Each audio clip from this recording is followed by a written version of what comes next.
২১ সালের জানুয়ারিতে শেয়ার বাজারে এমন একটা ঘটনা ঘটেছিল আম, যা মানে পুরো ওয়াল স্ট্রিটের হিসাব নিকাশ একদম উল্টে দেয়। গেমস্টপ বা জিএমই নামের একটা মৃতপ্রায় ভিডিও গেমের দোকানের শেয়ার। হ্যাঁ, কোম্পানিতে নতুন কোনো প্রোডাক্ট আসেনি বা তাদের আয়ে কোনো জাদুকরী প্রবৃদ্ধিও হয়নি।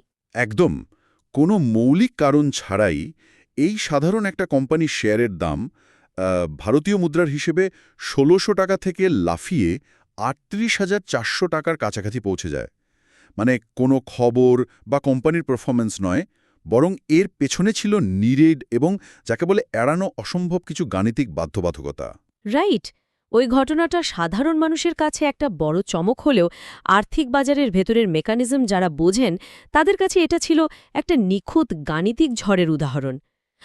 শেয়ার বাজার তো শুধু মানুষের আবেগ বা কোম্পানির খবরের উপর চলে না, এর পেছনে রয়েছে অত্যন্ত শক্তিশালী কিছু যান্ত্রিক বলবিদ্যা। আর আজকের এই বিশেষ ডিপ ডাইভে আমাদের লক্ষ্য হল সেই যান্ত্রিক বলবিদ্যা বা মেকানিক্সগুলোকেই উন্মোচন করা। আজ আমরা আর্থিক বাজারের কিছু জটিল গাণিতিক ধারণা নিয়ে কথা বলবো, ট্রেডিংয়ের ভাষায় যাদের বলা হয় দ্য গ্রিকস বা দ্য গ্রিকস। খুব ইন্টারেস্টিং একটা টপিক। হ্যাঁ, আর ইনকাম শেয়ারসের গাইডলাইন, ভেঞ্চুরা ব্লগ এবং বেশ কিছু নির্ভরযোগ্য গবেষণা প্রবন্ধের উপর ভিত্তি করে এই আলোচনাটা সাজানো হয়েছে।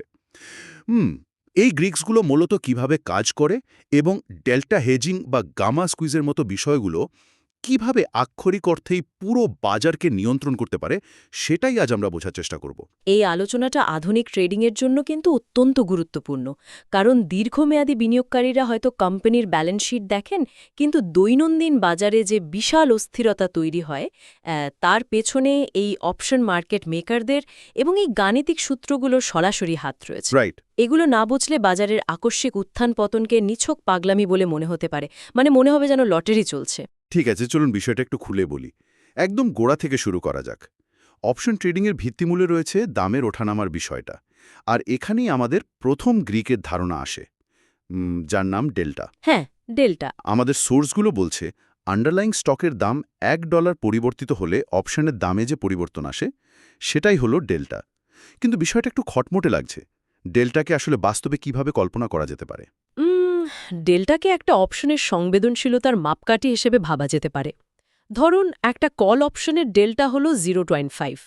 এর মানে হল আন্ডারলাইং বা মূল শেয়ারের দাম যদি ঠিক $1 বাড়ে, তবে ওই অপশনের দাম বাড়বে 50 সেন্ট। একদম 50 সেন্ট। এটা দামের গতিবিধির সাথে অপশনের মূল্যের একটা সরাসরি সেতুবন্ধন তৈরি করে। শুধু তাই নয়, ডেল্টা একটা শেয়ারের সমতুল্যতার বা শেয়ার ইকুইভ্যালেন্সির ধারণাও দেয়। একটা 0.5 ডেল্টার অপশন চুক্তির মানে হল ওই অপশনটি স্টকটির 50টি শেয়ার কিনে রাখার সমতুল্য ঝুঁকি বহন করে। ও আচ্ছা, আমি ডেল্টাকে একটা থার্মোস্ট্যাটের সাথে তুলনা করতে পছন্দ করি। ঘরের বাইরের তাপমাত্রা হুট করে খুব গরম বা ঠান্ডা হলেও একটা ভালো থার্মোস্ট্যাট ভেতরের পরিবেশকে নির্দিষ্ট তাপমাত্রায় স্থিতিশীল রাখে। চমৎকার একটা উপমা, তাই না? ডেল্টা হেজিংয়ের মাধ্যমেও তো পোর্টফোলিওর ভেতরের পরিবেশকে বাজারের বাইরের অস্থিরতা থেকে রক্ষা করার চেষ্টা করা হয়, তাই তো? যদি আমরা এটাকে বৃহত্তর প্রেক্ষাপটের সাথে যুক্ত করি, থার্মোস্ট্যাটের এই উপমাটা একটা বদ্ধ ঘরের জন্য দারুণভাবে কাজ করে। কিন্তু শেয়ার বাজারের ক্ষেত্রে সমস্যা হলো কেউ একজন ক্রমাগত ঘরের জানলা খুলে দিচ্ছে আর বন্ধ করছে। হ্যাঁ, বাইরের পরিবেশ স্থির থাকছে না। ঠিক, বাইরের পরিবেশ বদলাচ্ছে। তবে হ্যাঁ, মূল উদ্দেশ্য সেটাই, ঝুঁকি কমানো। এই ধারণাটা ব্যবহার করে ট্রেডাররা ডেল্টা নিউট্রাল বা ডেল্টা নিরপেক্ষ থাকার চেষ্টা করেন। তারা এমন একটা ব্যালেন্স তৈরি করেন যাতে বাজার ওপরে যাক বা নিচে নামুক, তাৎক্ষণিকভাবে তাদের পোর্টফোলিওতে কোনো বড় ক্ষতি না হয়। এই ডেল্টা নিউট্রাল থাকার বিষয়টা নিয়ে ইনকাম শেয়ারসের গাইডলাইনে কয়েনবেস বা কয়েন স্টকের একটা খুব সুন্দর উদাহরণ দেওয়া হয়েছে। বলা হয়েছে একজন ট্রেডার ইনকাম জেনারেশন বা আয় নিশ্চিত করার জন্য কয়েনবেস স্টকের উপর কভার্ড কল কৌশল ব্যবহার করে একটা কল অপশন বিক্রি করেছেন। হ্যাঁ, কভার্ড কল। একটু দাঁড়ান, একটু থামি এখানে। একজন ট্রেডার যখন কল অপশন বিক্রি করেন তখন ঠিক কি ঘটে? কল অপশন বিক্রি করার মানে হল সেই ট্রেডার অন্য কাউকে একটা নির্দিষ্ট দামের শেয়ারটা কিনে নেওয়ার অধিকার দিচ্ছেন। এর ফলে সেই বিক্রেতার একটা নেতিবাচক বা নেগেটিভ ডেল্টা তৈরি হয়। নেগেটিভ ডেল্টা কেন? কারণ শেয়ারের দাম যদি হু হু করে বাড়তে থাকে, তবে যিনি অপশনটা কিনেছেন তিনি লাভবান হবেন, আর যিনি বিক্রি করেছেন তাকে পকেট থেকে সেই ক্ষতির মাসুল গুনতে হবে। মানে তার ঝুঁকি বেড়ে যাচ্ছে। বুঝতে পেরেছি। এবার কয়েনবেসের অঙ্কে ফেরা যাক। ধরুন কয়েনবেসের বর্তমান স্টকের দাম $270। যে অপশনটা বিক্রি করা হয়েছে তার ডেল্টা হল -0.6। যেহেতু প্রতিটি অপশন চুক্তি 100টি শেয়ারের সমতুল্য, তাই -0.6 ডেল্টার অর্থ হল ট্রেডারের পোর্টফোলিওতে নেগেটিভ 60টি শেয়ারের ঘাটতি বা শর্ট পজিশন তৈরি হয়েছে। রাইট, ঠিক ধরেছেন। এখন আমার প্রশ্ন হল, এই নেগেটিভ 60 শেয়ারের বিশাল গর্তটা ওই ট্রেডার কিভাবে ভরাট করবেন? ওই গর্ত ভরাট করার জন্যই ট্রেডারকে সরাসরি বাজার থেকে কয়েনবেসের 60টি শেয়ার বর্তমান দামে কিনে নিতে হবে। আচ্ছা, একটু ধাপে ধাপে হিসাবটা মেলাই। অপশন বিক্রির কারণে তার ডেল্টা ছিল -60। তিনি বাজার থেকে 60টি শেয়ার কিনলেন, যার ডেল্টা +60। তাহলে এখন তার পোর্টফোলিওর মোট ডেল্টা হয়ে গেল 0।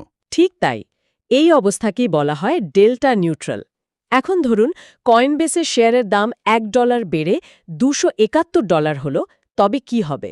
ওই অপশন চুক্তির কারণে ট্রেডারের ক্ষতি হবে 60 সেন্ট, কিন্তু অন্যদিকে তার নিজের কিনে রাখা ওই 60টি শেয়ার থেকে সে ঠিক 60 সেন্ট লাভ করবে।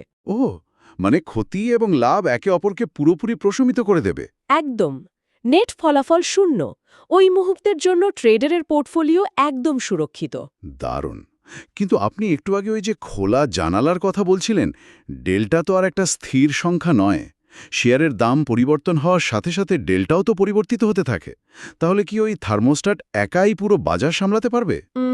এখানেই ডেল্টা হেজিংয়ের সবচেয়ে জটিল অংশটা শুরু হয়। ডেল্টা হেজিং কোনোভাবেই ওই একবার করে ভুলে যাওয়ার কৌশল নয়। মানে set it and forget it নয়। না, একেবারেই না। স্টকের দাম যদি $270 থেকে $280 পৌঁছে যায়, তখন ওই অপশনের ডেল্টা হয়তো আর -0.6 থাকবে না, সেটা হয়তো -0.7 বা -0.8 হয়ে যাবে। আচ্ছা। তখন ওই ট্রেডারকে ডেল্টা নিউট্রাল থাকার জন্য বাজার থেকে আরও 10 বা 20টি শেয়ার নতুন করে কিনতে হবে। এটা একটা অত্যন্ত সক্রিয় ব্যবস্থাপনা, মানে ক্রমাগত শেয়ার কেনা বা বেচার মাধ্যমে পোর্টফোলিও ব্যালেন্স করতে হয়। তার মানে ডেল্টা একটা চলন্ত লক্ষ্যবস্তুর মতো। আর এই চলন্ত লক্ষ্যবস্তুটা ঠিক কত বেগে ছুটছে বা ডেল্টা ঠিক কত দ্রুত পরিবর্তিত হচ্ছে, সেটা মাপার জন্য আমাদের পরবর্তী গ্রিকের কাছে যেতে হবে, যাকে বলা হয় গামা। আমি যদি গামাকে ডেল্টার অ্যাক্সিলারেটর বা ত্বরণ বলি, তবে কি সেটা সঠিক হবে? অ্যাক্সেলারেটরের উপমাটা এক্ষেত্রে একদম জুৎসই। ডেল্টা যদি হয় গাড়ির বর্তমান স্পিড, তবে গামা হলো সেই স্পিড কতটা দ্রুত বাড়বে বা কমবে তার গাণিতিক পরিমাপ। আন্ডারলাইং স্টকের দাম $1 পরিবর্তন হলে ডেল্টা ঠিক কতটুকু পরিবর্তিত হবে সেটাই গামা নির্ধারণ করে। এখানেই বিষয়টা সবচেয়ে আকর্ষণীয় হয়ে ওঠে। মানে আমার এখানে একটা বড় খটকা লাগছে। গামা তো নিশ্চয়ই একটা গাণিতিক হার, ডেল্টার পরিবর্তনের গতিমাপক ছাড়া আর কিছুই নয়। এই সাধারণ গাণিতিক হারটা কিভাবে পুরো শেয়ার বাজারকে ধসিয়ে দিতে পারে? আমরা যে কথায় কথায় গামা স্কুইজ শব্দটা শুনি, এর পেছনের আসল কলকাঠিটা কারা নাড়ে? এই কলকাঠিগুলো মূলত নাড়েন মার্কেট মেকাররা। Market maker. হ্যাঁ, মার্কেট মেকার হলো ওয়াল স্ট্রিটের বড় বড় আর্থিক প্রতিষ্ঠান, যাদের দায়িত্ব হলো বাজারে সবসময় ক্রেতা এবং বিক্রেতার উপস্থিতি নিশ্চিত করা, মানে লিকুইডিটি ধরে রাখা। যখন সাধারণ রিটেল ট্রেডাররা প্রচুর পরিমাণে সস্তা আউট অফ দ্য মানি বা ওটিএম কল অপশন কেনেন, তখন মার্কেট মেকারদের বাধ্য হয়ে সেই অপশনগুলো তাদের কাছে বিক্রি করতে হয়। একটু খুলে বলি বিষয়টা।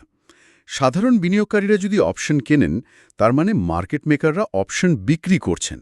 একটু আগে আমরা যেমন দেখলাম, কল অপশন বিক্রি করলে নেগেটিভ ডেল্টা তৈরি হয়। তার মানে মার্কেট মেকাররা হঠাৎ করেই একটা বিশাল শর্ট পজিশন বা ঝুঁকির মধ্যে পড়ে যান, তাই তো? হ্যাঁ, একদম। আর মার্কেট মেকাররা তো বাজারে জুয়া খেলতে আসেনি, তারা আসেন ফি বা কমিশন থেকে নিশ্চিত আয় করতে। তারা সবসময় ডেল্টা নিউট্রাল থাকতে চান, তাই নিজেদের ওই বিশাল নেগেটিভ ডেল্টাকে শূন্য করার লক্ষ্যে, মানে ঝুঁকি কমানোর জন্য, তারা বাজার থেকে ওই নির্দিষ্ট কোম্পানির শেয়ার কেনা শুরু করেন। আর মার্কেট মেকারদের এই বিশাল পরিমাণ শেয়ার কেনার কারণে বাজারে শেয়ারের চাহিদা হুহু করে বাড়ে এবং স্টকের দাম ওপরের দিকে উঠতে থাকে। রাইট। আর ঠিক এই বিন্দুতে গামা তার অ্যাক্সেলারেটরের কাজ শুরু করে। স্টকের দাম যখন একটু একটু করে বাড়তে থাকে সেই সস্তা out of the money call অপশনগুলো ধীরে ধীরে বর্তমান দামের কাছাকাছি বা অ্যাট দ্য মানি অবস্থায় চলে আসে।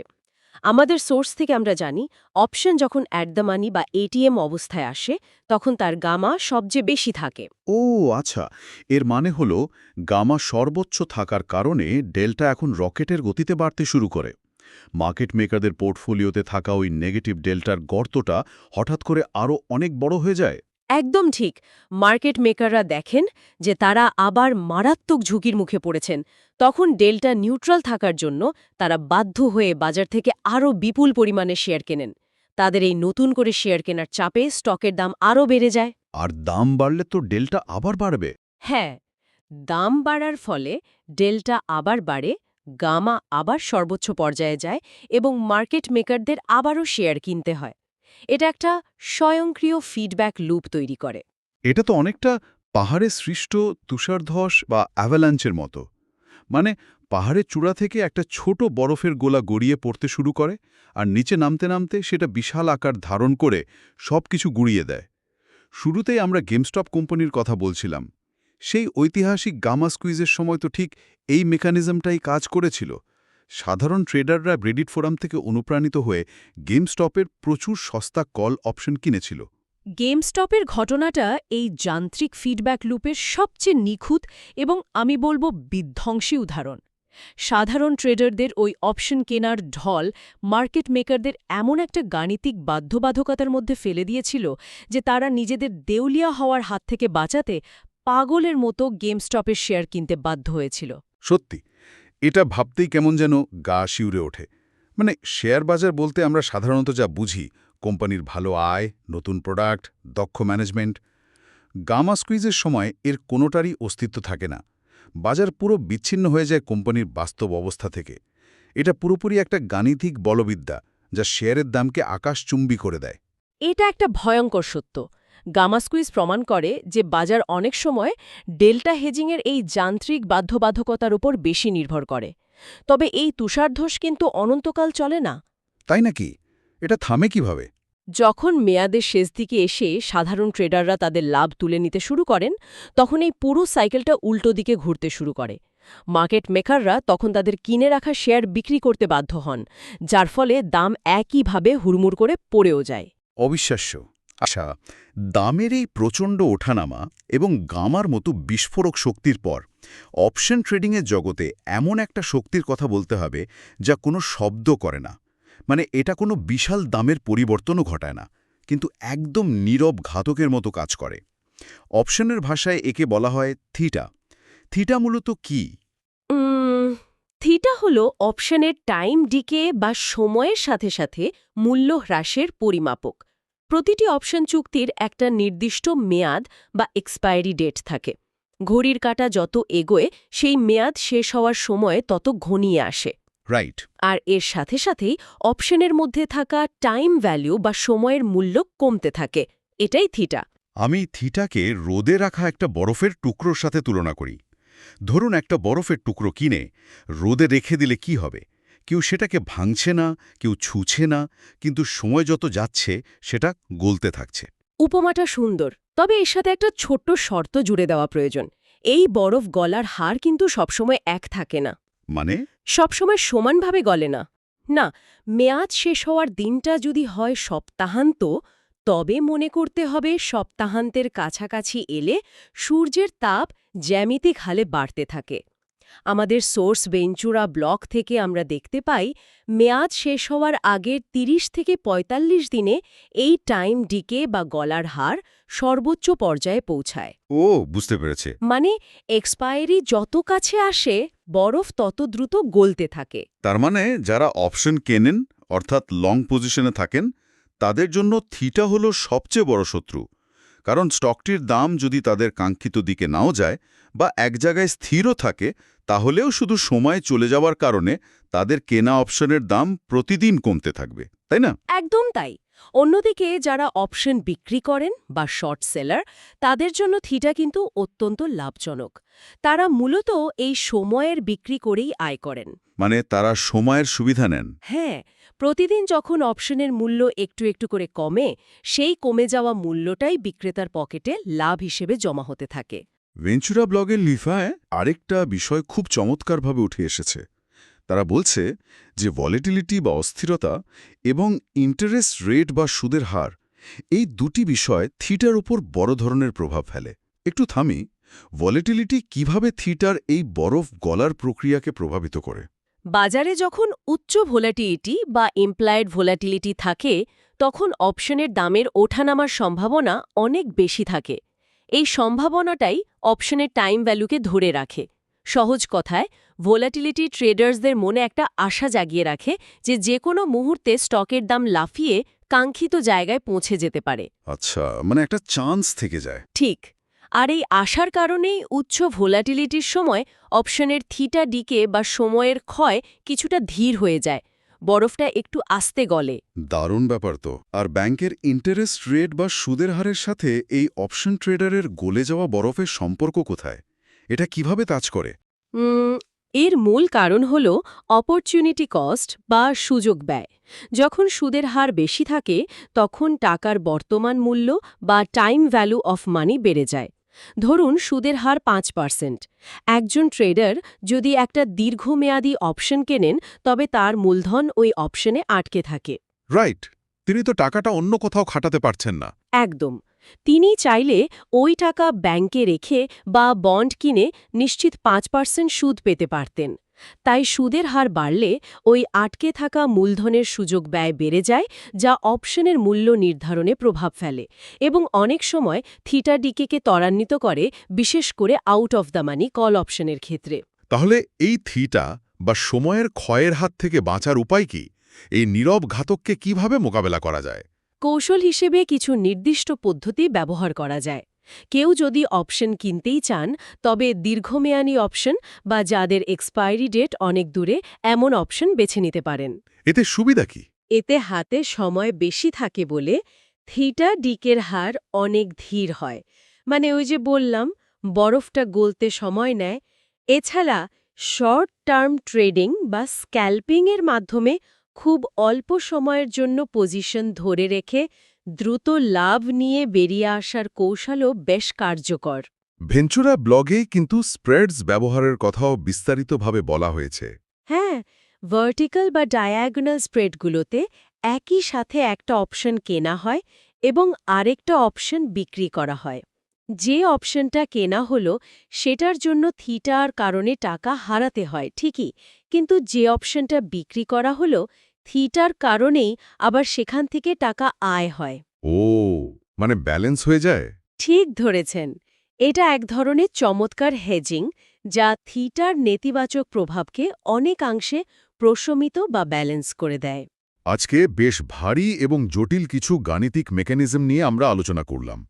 যদি এই পুরো আলোচনার একটা সারসংক্ষেপ টানা যায়, তবে ডেল্টা, গামা এবং থিটা, এই তিনটি গ্রিক কিভাবে একে অপরের পরিপূরক হিসেবে টাচ করছে, তার একটা পরিষ্কার ছবি পাওয়া যায়। ডেল্টা পোর্টফোলিওতে একটা ভারসাম্য আনার চেষ্টা করে। এটা নির্ধারণ করে স্টকের দামের সাথে অপশনের দামের সম্পর্ক।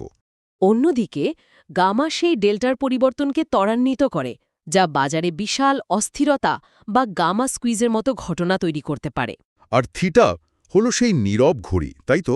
হ্যাঁ, যা নিঃশব্দে সময়ের হিসাব রাখে এবং মেয়াদ শেষ হওয়ার দিকে অপশনের মূল্যকে ঘুরিয়ে দেয় বা গলিয়ে দেয়।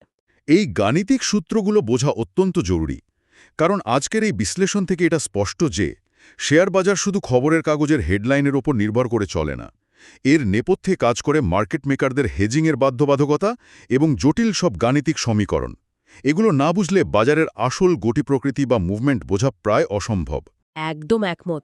বাজারের এই অভ্যন্তরীণ কলকবজাগুলো এবং গ্রিক্সের ব্যবহারিক প্রয়োগ বুঝতে পারলেই একজন ট্রেডার কেবল ভাগ্যের ওপর নির্ভর না করে সচেতনভাবে এবং কৌশলগতভাবে সিদ্ধান্ত নিতে পারবেন। আজকের এই বিস্তারিত আলোচনা আমরা শেষ করব একটা ভিন্নধর্মী চিন্তা দিয়ে। অপশন ট্রেডিং, ডেল্টা হেজিং বা থার্মোস্ট্যাটের মতো গাণিতিক টুলগুলো প্রাথমিকভাবে আবিষ্কার করা হয়েছিল বাজারের ঝুঁকি কমানোর জন্য, বিনিয়োগকারীদের পোর্টফোলিওকে সুরক্ষিত রাখার জন্য। কিন্তু গামা স্কুইজের মেকানিজম বা গেমস্টপের সেই অভাবনীয় উত্থান দেখার পর একটা প্রশ্ন সামনে চলে আসে।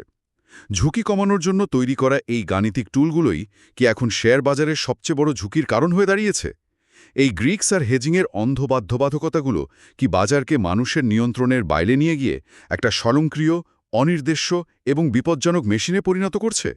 এই চিন্তাটা নিয়ে আজকের মতো আমরা এখানেই বিদায় নিচ্ছি। কথা হবে পরবর্তী কোনো বিশেষ বিশ্লেষণে।